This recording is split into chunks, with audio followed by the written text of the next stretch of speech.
TV Central N. Em todas as telas, um jornalismo de qualidade feito para você.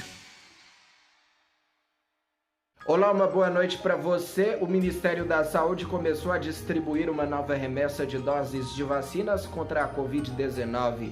O presidente Bolsonaro sanciona uma lei que prevê teletrabalho para mulheres grávidas.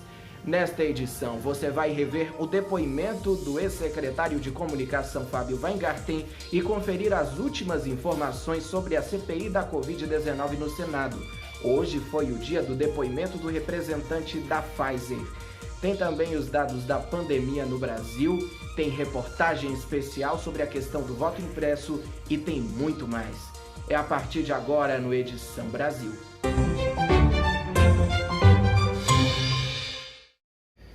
Foi sancionado e já começa a entrar em vigor nesta quinta-feira um projeto de lei da deputada Perpétua Almeida, do PCdoB do Acre, que prevê que mulheres grávidas devem trabalhar de casa através do teletrabalho. A medida tem como objetivo frear a transmissão do novo coronavírus.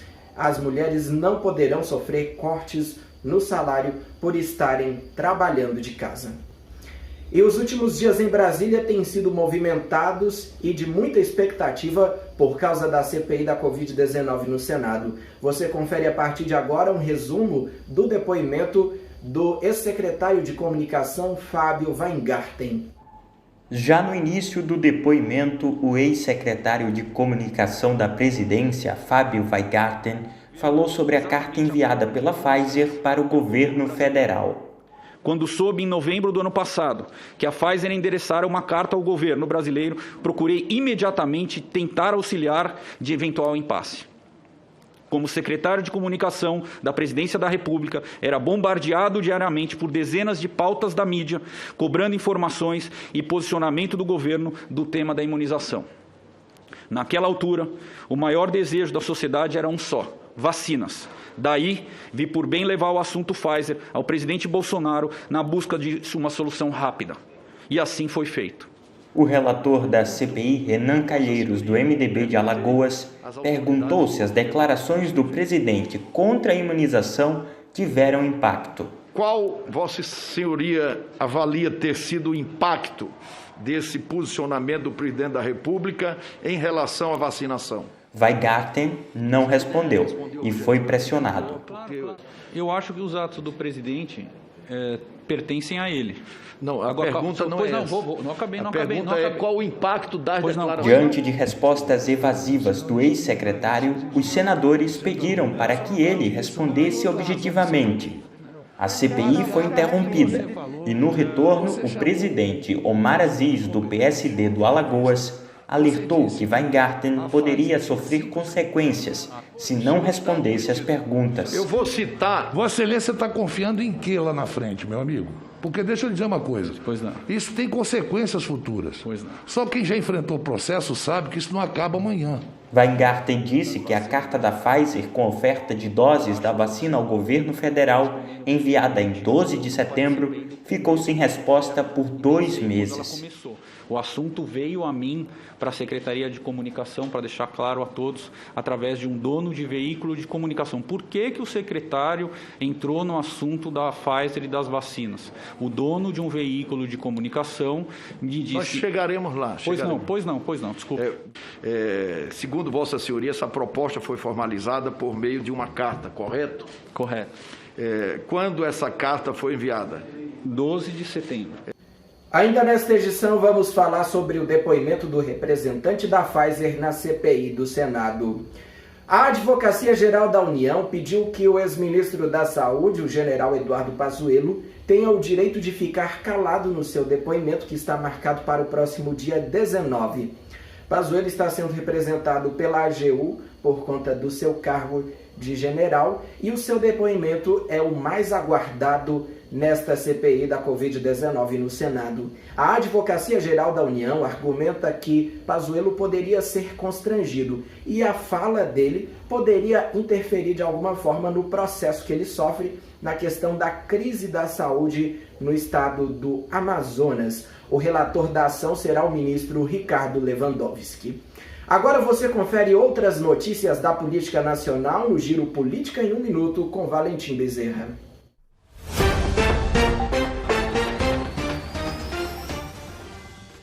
Por 300 votos a 122, a Câmara dos Deputados aprovou na madrugada desta quinta-feira o texto base do projeto de lei do licenciamento ambiental, que estabelece regras gerais a serem seguidas por todos os órgãos licenciadores.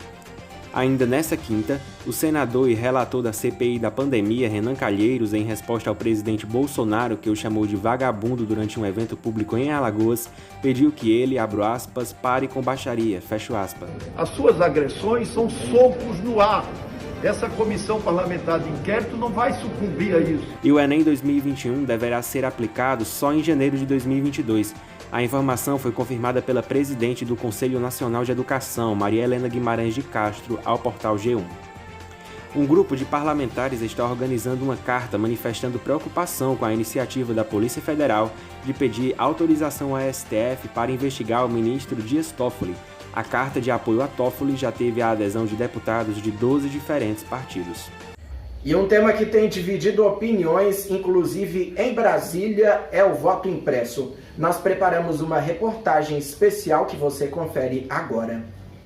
O presidente da Câmara dos Deputados, Arthur Lira, do PP de Alagoas, defendeu hoje a aprovação de um projeto que quer tornar obrigatória a impressão de cédulas de papel após votação na urna eletrônica. Ontem, durante a madrugada, foi instalada a Comissão Especial da PEC 135, apelidada de PEC do voto impresso, durante a sessão da PL do licenciamento ambiental. Dispondo que na votação e apuração de eleições, plebiscitos e referendos, seja obrigatória a expedição de células físicas conferíveis pelo eleitor. Ao lado do presidente Jair Bolsonaro, Lira reafirmou sua posição favorável ao voto impresso em um evento realizado na manhã de hoje em Alagoas. É importante para que não pare dúvida nenhuma na cabeça de nenhum brasileiro. Nós temos que respeitar o sistema eleitoral, mas ele também tem que ser possível de auditagem. No início deste mês, Bolsonaro defendeu a aprovação da PEC e criticou o presidente do TSE, ministro Luiz Roberto Barroso, por ser contrário à proposta. Olha, eu acho que ele é o dono do mundo, Barroso, só pode ser.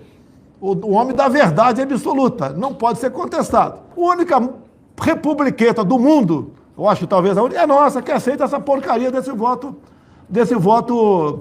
eletrônico. Em janeiro deste ano, o presidente disse acreditar em fraudes e irregularidades na eleição americana que elegeu Joe Biden como presidente dos Estados Unidos. Agora, muita denúncia de fraude.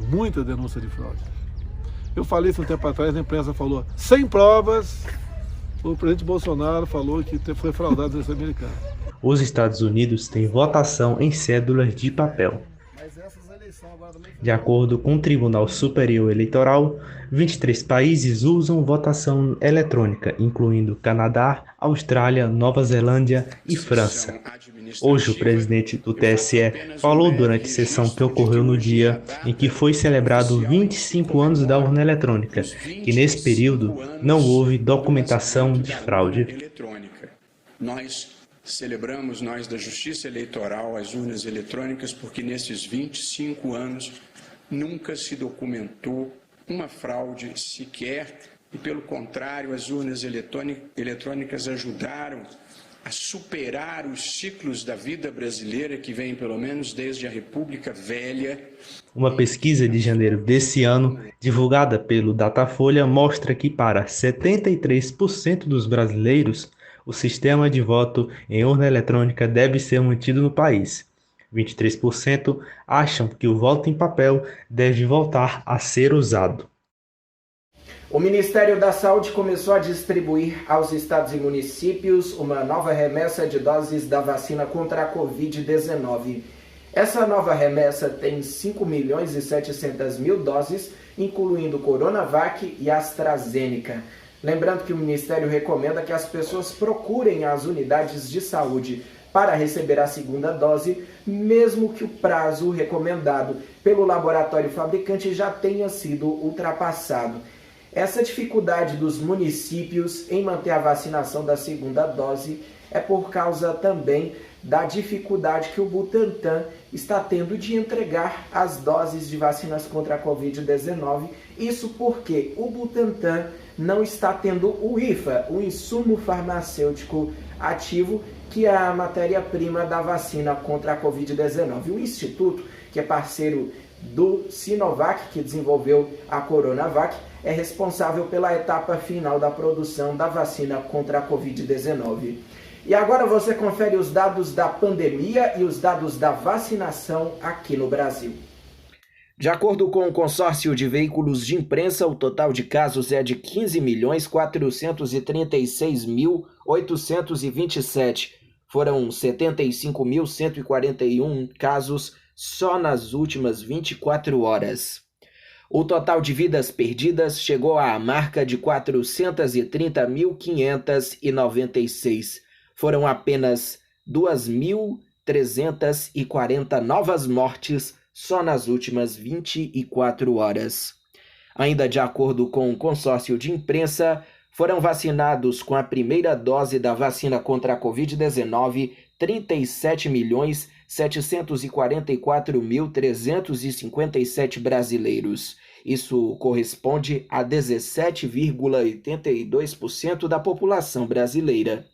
A segunda dose foi aplicada em 18.807.027 pessoas. Isso corresponde a 8,88% da população brasileira. A CPI da Covid-19 no Senado ouviu nesta quinta-feira o gerente-geral da Pfizer para a América Latina, Carlos Murilo. Você confere agora na reportagem um resumo de como foi o depoimento e esse dia em Brasília, no Senado Federal. Nesta quinta-feira, a CPI da Covid ouviu o gerente-geral da farmacêutica Pfizer na América Latina, Carlos Murilo. Logo no início da sessão, em resposta ao xingamento de Flávio Bolsonaro, Renan Calheiros mostrou o número de mortos por Covid-19 no país. Eu quero dizer a esses pregadores que a minha resposta a todos esses ataques é esse número aqui. Este número aqui, de vítimas da pandemia. Eu tirei meu nome e coloquei esse nome aqui para que não haja dúvidas sobre o motivo pelo qual nós estamos aqui investigando. Carlos Murilo afirmou que o Brasil ignorou ofertas da Pfizer feitas em agosto. O que objetivamente posso afirmar, as condições que foram ofertadas e o tempo de validade dessa nossa oferta. Não teve resposta, não é isso? Não tivemos resposta positiva nem negativa sobre essa oferta. Não teve resposta. Muito Segundo obrigado. ele, o primeiro contrato com o governo brasileiro foi fechado em 19 de março deste ano. O executivo da Pfizer disse ainda que o vereador e filho do presidente, Carlos Bolsonaro, participou da reunião sobre vacinas no Planalto. Foi solicitado para mim procurar informação sobre a reunião que nossa diretora jurídica teve com o senhor Fábio Van Garden o dia 7 de dezembro. Após aproximadamente 1 hora de reunião, Fábio recebe uma ligação, sai da sala e retorna para a reunião. Minutos depois, entra na sala de reunião Felipe Garcia Martins, assessoria internacional da presidência da República, Carlos Bolsonaro. Muito obrigado. Fábio explicou a Felipe Garcia Martins e a Carlos Bolsonaro os esclarecimentos prestados pela Pfizer até então na reunião. Foi divulgada uma nova pesquisa Datafolha com cenário eleitoral e também os índices de aprovação do governo Bolsonaro. Confira agora os números. 24% dos entrevistados consideram o governo Bolsonaro ótimo ou bom. 30% consideram regular e 45% responderam ruim ou péssimo. Se o primeiro turno das eleições de 2022 fosse no dia da pesquisa, 41% dos entrevistados votaria em Lula, 23% votaria em Bolsonaro. Sérgio Moro obteve 7% das respostas, Ciro Gomes 6%, Luciano Huck 4%, João Dória 3%, Mandetta e João Amoedo 2%. Brancos e nulos somam 9% e 4% não sabem. O Datafolha também simulou o cenário para segundo turno entre Bolsonaro e Lula. Lula recebeu 55% das respostas, 32% respondeu que votaria em Bolsonaro, 11% para brancos e nulos e 2% não souberam ou não responderam. O Datafolha ouviu 2.071 pessoas nos dias 11 e 12 de maio. A margem de erro é de 2 pontos para mais ou para menos. Você conferiu os dados da pesquisa Datafolha e agora vamos para a análise. Aqui comigo está Leonardo Dutra, nosso comentarista e repórter, que vai trazer a sua análise. Boa noite a você, Leonardo. O que esses números da pesquisa Datafolha representam? Olá, Rafael. Boa noite para você. Boa noite a todos que acompanham aqui o nosso Edição Brasil. E como você já adiantou, né, o Instituto Datafolha divulgou uma nova pesquisa de intenção de votos, né, para as eleições presidenciais do ano que vem. E essa pesquisa mostra que o ex-presidente Lula aparece à frente do atual presidente, o Jair Bolsonaro. Bolsonaro, todo mundo sabe que vai se candidatar à reeleição. E o que essa pesquisa mostra? Retornaremos ao patamar de 2018. Mas que patamar é esse? A polarização. Voltaremos a ter essa eleição polarizada entre Bolsonaro e Lula, entre o considerado, né, salvador da pátria e o que se intitula ser da nova política. Só que a gente sabe que de nova não tem nada. Só que entra uma outra questão, a terceira via. O que é essa terceira via? Os demais candidatos, Ciro Gomes, Luiz Henrique Mandetta, Sérgio Moro, entre outros candidatos, entre outros possíveis candidatos, melhor dizendo. E se a gente for tirar o Bolsonaro da jogada, fica o Lula, porque o Bolsonaro, aos poucos, ele está perdendo apoio, principalmente por conta da pandemia, da atuação do governo federal na pandemia. Então, se a gente colocar no segundo turno o Lula e Ciro Gomes, talvez o Lula ganhe. Lula e Luciano Huck? Huck não, que ele já saiu. Lula e Sérgio Moro? O Lula leva. Só que a grande questão do presidente Jair Bolsonaro, a grande questão dos aliados do Bolsonaro é disputar o segundo turno com o ex-presidente Luiz Inácio Lula da Silva. Só que a gente não pode cair nessa jogada, nessa polarização novamente. Voltaremos ao patamar de 2018.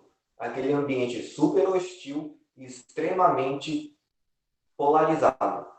A gente tem que lembrar que existem outros candidatos além dessa bolha Bolsonaro e Lula.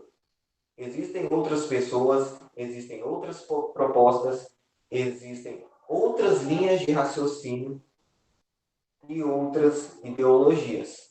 Não podemos esquecer disso. Se quisermos sair da mesmice, teremos que dar oportunidade para que outras pessoas possam mostrar para que vieram, por que estão concorrendo à vaga de presidente do Brasil. Essa foi a minha análise de hoje e eu aproveito para encerrar o Edição Brasil desta quinta-feira. Desejo a você uma boa noite, uma excelente sexta, um excelente final de semana. Isso mesmo, Léo. Muito obrigado pela sua análise. Uma boa noite para você. E para você aí de casa que nos acompanhou, muito obrigado pela companhia. Nós terminamos esta edição com imagens da orla de João Pessoa, na Paraíba. O coração do tradicional letreiro da cidade está na cor amarela por causa da campanha do Maio Amarelo, uma campanha de conscientização por mais segurança e mais responsabilidade no trânsito para diminuir os acidentes. Muito obrigado a todos pela companhia, uma boa noite para você e um ótimo fim de semana.